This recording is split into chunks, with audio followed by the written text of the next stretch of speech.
Hey folks, Quilly13 here, and welcome to an overview video for the brand new patch for Crusader Kings 3, as well as the new Northern Lords DLC, which should all be dropping today. Also, if you haven't had a chance to play Crusader Kings 3 yet, got some good news for you. Crusader Kings 3 is currently free to play for a week. It's going to be free to play until March the 21st. There's a link down below in the description box that should give you more information on the free to play, the new patch, as well as this Northern Lords expansion. This video is sponsored by Paradox, so thank you very much. So what's the deal here? Well, as usual, there is a free patch being dropped here.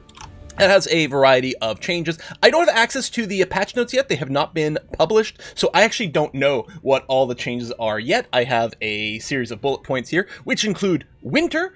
We did see the dev diary for that. We are going to have proper sort of winter terrain and weather, and has big impacts on events, your army, attrition and movement and combat and so on and so forth, which I think is very important for the flavor of, you know, especially, well, fighting in the north. This is the free update that is accompanying a Northern Lords expansion, so that kind of makes sense. The other one, and this is a big one, is Dueling. Now, if I do my job properly, in the background over here, you should actually see some footage of me doing a duel. The way duels have been implemented now, and again, this is a free feature in the patch, is you are going to get a series of dialogues, of pop-ups with choices to choose your strategy in duels. Some are going to be higher risk, higher reward, and a lot of things will be affected by, of course, your prowess, your primary dueling stat, but as well as plenty of your other attributes will factor in whether certain moves will be available or how successful they may be. It adds a lot more flavor to dueling, and it's been a lot of fun. I've done 3 or 4 duels so far in my little test practice game over here. I should say there is going to be a new Let's Play starting soon for Crusader Kings. I haven't decided what I'm going to do with it yet.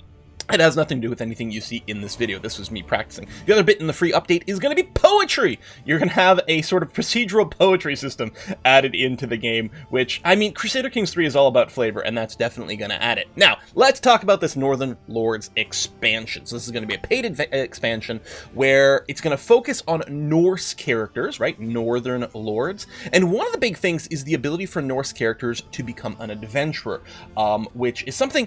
Adventurers were concepts that existed in Crusader Kings 2, but weren't really something that you interacted with directly yourself. But here in Crusader Kings 3, you have the ability to become an adventurer. So you have a new type of war declaration that you can start, which I have done over here. So I am playing in this little demo.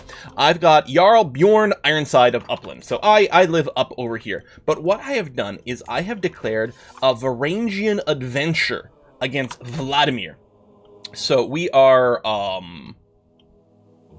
where are we? Oh, over here. There we go. Like, hold on. Where's my little stripies? I should have some stripies. So right over here, against Vladimir, I have declared this war, and I fought it to the point where I've got 100%. So I'm going to go ahead and enforce the demands. So be it. So we have ended this war, and what has happened? Well, first of all, I've left. I decided that, you know, Upland, the weather's just not for me. It's too cold. The winters are too dark. I'm not a fan of it. So I have just left Upland. All of my previous vassals have become independent, and they're doing their own thing. Whereas I have now settled over here in a country now called Norse Opoly, I guess? Opoly? But this is me now. I live here at this point. So I got my troops still over here. I'm settled over here. I've got lands that I'm going to have to beat into submission properly, but you can move around. Now, one of the interesting things is the first time you declare one of these wars with this special CB, so let's say, if I were to just talk to you over here, can I see it in the list? Yeah. Varangian adventure over here. The first time you do it as a ruler, you actually get a bunch of bonus troops because people are way into the idea of your adventure. Depending on your rank, you can get up to 2,000 additional troops that pile in. You do get that info in this tooltip. I believe it was there when I declared the war, but I don't have it now because I've already done one this lifetime, so I will not get the bonus troops again. So it does mean that the first one's pretty good. The amount of troops you get is going to be scaled up based on the size of your current holdings. So if you're a bigger lord, more people will be interested in coming with you, but you're also going to be losing a lot more, right? Like, you know, is the cost worth it for what we're doing? Well, I'm sure people are going to come up with all kinds of very fancy and very tricky I'm not going to say exploits, but really great adventures to run, you know, where it's like, well, you start as this lord and you declare over here, then all of a sudden you're going to end up with, you know, twice your strength or be in a good position to maybe take over a holy site. That might be one of the popular targets. It just occurred to me as I'm doing this over here, right? Your religions, we have a variety of holy sites. Well, maybe this is going to turn out to be a really good way to take control over a holy site and just, you know, and spread your faith over there to help you with you know, reforms or whatever you might want to do. What else we got? We got lots to talk about, actually. We have new innovations. Sorry, Legacies is next. Innovations is going to be over here. We've got a bunch of new ones. Again, I don't have the full patch notes or anything like that for the list of things, but hey, you can see innovation here for ranging adventurers, all things over here. I think a bunch of these are new. Maybe it's just the new cultural and regional one. Again, I'm sorry I don't have the full information for you, but we definitely have some new innovations that are going to be part of it. One of the big things, though, I can tell you for sure, are the Legacies. There's a bunch of new Legacies available, and I believe they are going to be culturally contextual. So, for example, over here, Adventuring Legacy, Pillaging Legacy over here. These are new. I think another one of these might be new as well. It should have a before and after picture. But yeah, let's take a look at Adventure here. Wanderlust, plus 30% diplomatic range. This is important because when you declare your Varangian war, right, to do an adventure and take over somewhere, you can only declare it on someone within your diplomatic range. So, for example, if we were starting as Upland over here, we wouldn't have the diplomatic range to, say, declare that adventure for you know, lands down here. I don't remember. I was checking the diplomatic range from Upland. I think I could reach down to about Croatia. I think that was about my limit over there. So getting the plus 30 diplomatic range opens up even more ridiculous adventuring options, which I'm sure are going to lead to interesting things. We also get more troops as well, more free troops while adventuring is going to be really handy to enable that. So you're ending up building a dynasty that is all about these adventurers that keep moving around. For what purpose? I mean, you're going to keep breaking up the world, which is going to be interesting, but again, it might be a really good way to claim holy sites and convert them. Gift givers over here, cheap gifts, better seduction scheme success chance, that's always fun. Gain prestige for seducing people. That's really interesting. So you go sort of an intrigue focus kind of build, and the intrigue tree has a bunch of seduction stuff over there. Straightened God keeps your faith boost. Veteran explorers. Hostile scheme success chance minus 15% is great. Plus 10 movement speed. The plus 10% movement speed is huge no matter what you're doing. Extra movement speed is going to let you catch armies a lot more, is going to let you take out armies a lot more, is going to let you get to siege, or yeah, so catch armies and escape armies a lot more consistently, and lets you get to key siege points faster without suffering as much attrition, which is then furthermore going to be helped by the extra supply. This is actually really, really quite nice. Decentralized rule, you can use a befriend scheme on vassals, keep people a little tighter to you, which is going to be great. Each friend relations give you 3 vassal opinion, 2 popular opinion, and plus 1% tax contribution. It's not, you know, 1% ain't much, but it's still a lot. I like pillaging though a ton though. Pillaging is really cool. I love it as a mechanic. Loved it in CK2, loved it in CK3. So Siebel is going to be pretty handy. First of all, just getting like this +1 prowess for your family, that's going to be really handy for duels, for combat. Anyone of your dynasty who is one of your commanders will benefit from this a lot. The plus 20% naval speed is incredibly handy for all your Viking pillaging, and you get twice as much prestige and fame from battles. Is going to be beautiful. Oh, it's based on the whole. This one I'm quite keen on because the rating has a the amount of gold you can carry is based on the size of your army. I think you can carry 1 gold for every 10 dudes in your army. Can't remember if that's correct, but it's something like that. So 50% more is going to be huge. Defender advantage, so if you're sitting and raiding somewhere and they attack you, I don't think this will apply if you're actually raiding a fort, because I think you're always going to be considered the attacker there. But if they catch you in the wild, that's going to be handy. But also, max size of heavy infantry regiments +2. Practice kidnappers, 50% more gold from ransom. You gain prestige from ransoming prisoners. I mean, this is great for everything. But when you are going around pillaging, you will get more than your fair share of kidnapping, especially with the last trait on here, more likely imprisoned characters. Anyway, there's a bunch more over there. Wow, you know what? I'll just mouse over it there. And there, you can pause the video if you want to see those. We got more to talk about. There are new decisions. So I can actually, actually, they may not be available to me anymore because where I moved.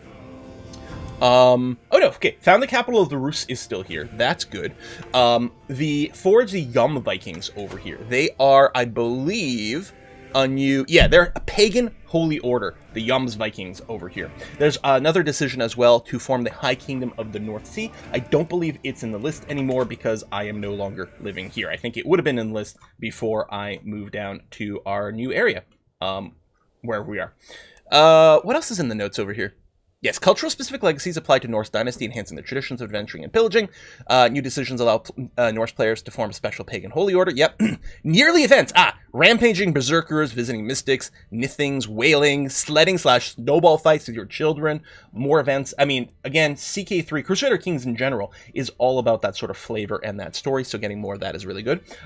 We did note over here, raise a rune stone. So this is back. I loved this from Crusader Kings 2. Really happy to see it back. So raise runestones to commemorate your great achievements or heroes.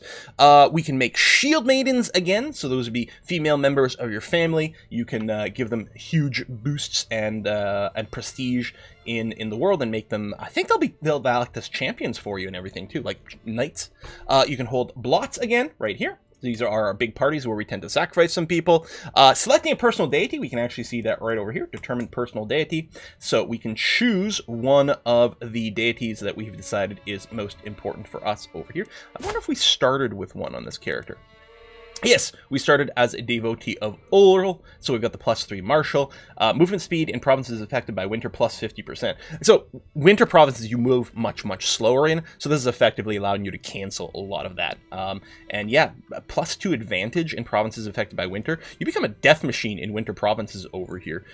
Maybe, you know, we've learned to dye our furs white or something, and that helps out a lot. I'm not sure. Trials by combat using the new duel system. The new duel system is amazing. And yes, trials by combat. I had that happen here. What was going on here is if I wasn't allowed to arrest people, which I am not with our current tribal level, if someone does something that would normally allow them to be imprisoned, but I can't, instead what I can do is challenge them to an honor duel to try to get some justice that way, which has been a lot of fun. In fact, I think in the clip of the dueling that theoretically I showed you earlier, and maybe I'm showing you again, I don't know, I believe that's why I'm dueling that person. I believe it's an honor duel because they have, I don't know if they slighted me personally or, you know, did the crimes against the kingdom. I don't recall what it was, but I'm pretty sure that's why I was dueling them. Berserkers and traveling mystics will pass through your courts. New character art, new clothes, hairstyle, beards, available in the barbershop as well, actually. So if we open this up, well, I don't know if we'll be able to tell. Well, there you go, Northern Lords. Bunch of new clothing available. Northern Lords armor. Lards? Sure, Northern Lards. So we've got some new styles, which is, of course, so very important for us. New Norse-themed music and new 3D models on the map in the form of holdings, ships, and units. I don't know if I've got... I wonder if there's... especially up here, if things might look a little bit differently. I'm the worst person to try to show that because, you know, I'm blind most of the time, so being able to point out new changes is really not for me. I mean, these are definitely, you know, round shield. That was very classic Viking-y. I don't know if we had that before in CK3. Boy, I'm bad at this. But yeah, the visuals, pff, I like the mechanics. I do like the story part of it, like, give me all those new events. I'm very excited for that. All in all, shaping up really good. Crusader Kings 2, the single most, I think, popular expansion for CK2 was the, was it Holy Fury? No, the Holy Fury came later. Whichever one that enabled all the Norse pagan stuff and the Viking stuff, yeah, it was one of the early ones because Holy Fury came late. Was incredibly popular and remained so right until CK3 came out basically. So it makes sense that they were going to do a Northern Lords expansion as soon as possible to try to really flesh out the content going on over here. Playing as the Norse pagans is very popular. We've got, you know, great action no matter which bookmark you're going to choose. There's some great gameplay there, and I think Paradox Metrics showed that like people preferred the Norse pagan characters above any other characters as a whole. I mean, it wasn't like a majority, right? It wasn't like more than 50% of the games as far as I understand it. But if you were to compare to any, you know, sort of Western European versus Eastern European versus Northern pagan versus etc., I think the Northern Pagan always won out in those situations, so it is always a hoot. I really like raiding. I think it's got a lot of flavor. I kind of want to do a run as Gotland over here. I think that might be a lot of fun. I mean, they're independent with a single holding. It would be a pretty rough start. You can't raise a lot of troops either, so even pillaging is going to be a little bit tricky because you're going to land somewhere and then they're going to raise an army twice your size and just go and smack you down. But that might be a fun challenge. I'm still really tempted, though, to do the air-to-air challenge going the other way. I mean, I know that's not going to be very Northern Lordsy for a Let's Play, but starting somewhere over here and going from air here to air up here, which actually, yeah, isn't actually represented. Oh, it would be up here, wouldn't it? Aaron, Kyle, Cunningham. Oh, there might be cultural names as well that shift, because this should be the Isle of Arran over here. Yeah, Barony of Arran. So that would put, yeah, Ayrshire right over here, I believe. So I can't remember if there's cultural names or maybe it's not actually just represented over here, but it's called Arran, so I bet you that is the correct place that I'm thinking of. So I don't know what our Let's Play is going to be. I will be starting one very, very soon. I actually don't know if it's going to be a YouTube Let's Play or a Twitch series. I've got a Twitch Grand Strategy, like Paradox Grand Strategy thing going on right now, which is Imperator Rome, which makes me think maybe it would be nice to go and do this as a YouTube series. On the other hand, Crusader Kings lends itself so well to a live stream thing because of the ludicrous stuff that happens and getting that immediate chat feedback. So I don't know. We'll see how it goes. But once again, I will remind you, check the link down below for more information about Northern Lords and where you can get it. I think by the time this video goes live, the expansion and the free patch should be available for you. Again, that's a free update as well as a paid expansion. This video is sponsored by Paradox, which I think I said earlier. And yeah, I'm looking forward to playing some more CK3, folks. And I hope you are too. See you later. Bye-bye.